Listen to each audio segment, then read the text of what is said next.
और इसको मैं आपको प्रोजेक्ट के उदाहरण में भी आपको समझा सकता हूं कि बुलेट ट्रेन प्रोजेक्ट जो चल रहा है, या बैम्बू की जो प्रोडक्शन और उसका यूसेज जो है नॉर्थ ईस्ट में जो बढ़ रहा है, या जो हमारे नमामि गंगे में जो अलग अलग टेक्नोलॉजी की जो हम उपयोग कर रहे हैं, तो ये बहुत उदाहरण हैं कि हम जो हैं फॉरेन पॉलिसी को, विदेश नीति को कैसे देश के डेवलपमेंट में डायरेक्टली यूज़ कर सकें।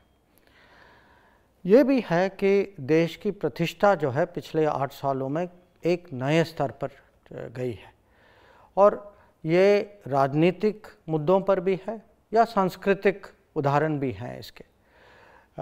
हमारे कुछ इनिशिएटिव्स हैं जैसे इंटरनेशनल सोलर अलायंस या coalition for disaster resilient infrastructure. अब 100 से ज़्यादा देश जो हैं हमारे सोलर अलायंस के इनिशिएटिव के साथ जुड़ चुके हैं। अगर आप संस्कृति की बात करें तो जिस तरफ से योग दिवस अब पूरे दुनिया में मनाया जाता है, ये तो किसी ने पहले 2014 के पहले सोचा भी नहीं था। और छोटी चीज़ें हों, बड़ी चीज़ें हों,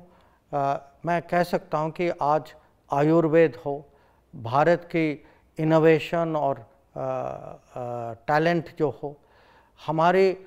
फार्मेसी ऑफ द वर्ल्ड जो इमेज जो बनी है, जो वैक्सीन मैत्री के तहत हमने पूरे दुनिया को कोविड महामारी के समय में vaccine, made in India vaccine पहुंचाई है, ये सब आज मैं सचमुच कह सकता हूं कि भारत की इमेज कुछ अलग हो गई है।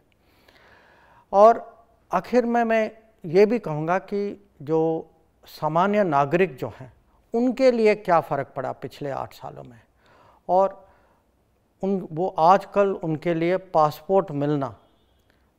आसान भी है और बिना कोई करप्शन के है कि डायरेक्टली, क्योंकि बहुत सारी चीज़ें अब डिजिटल में हो चुकी हैं,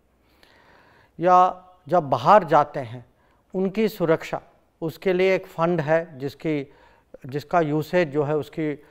उपयोगिता हमने और बहुत बड़ी कर दी है, और बहुत बड़ी मात्रा में इसका महामारी वंदे भारत मिशन के समय में लोगों ने इसका इस्तेमाल भी किया था।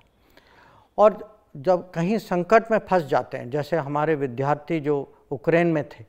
जो 22,000 विद्यार्थी जो हम ऑपरेशन गंगा के तहत घर वापस ले आए, या जो हमारे इतने सारे लोग जो हैं कोविड के समय में वंदे भारत मिशन के थ्रू हम उनको घर पहुंचा पाए। तो ये हैं बहुत प्रैक्टिकल, मैं कहूँगा ग्राउंड रियलिटी, जो आज आम आदमी सोचता है, जब उसकी जो समझ जो है विदेश नीति के बारे में, इसके कारण बहुत इसमें परिवर्तन आया है। और मैं अंत में कहूँगा कि जो सफलता जो हमें प्राप्त हुई है, जो विदेश नीति में जो हम आगे बढ़ चुके हैं, ये ओवरऑल मोदी सरकार की उपलब्धियां का एक महत्वपूर्ण हिस्सा है, और हम लोगों को बहुत गर्व है कि हमें इसके साथ जुड़ने का अवसर मिला।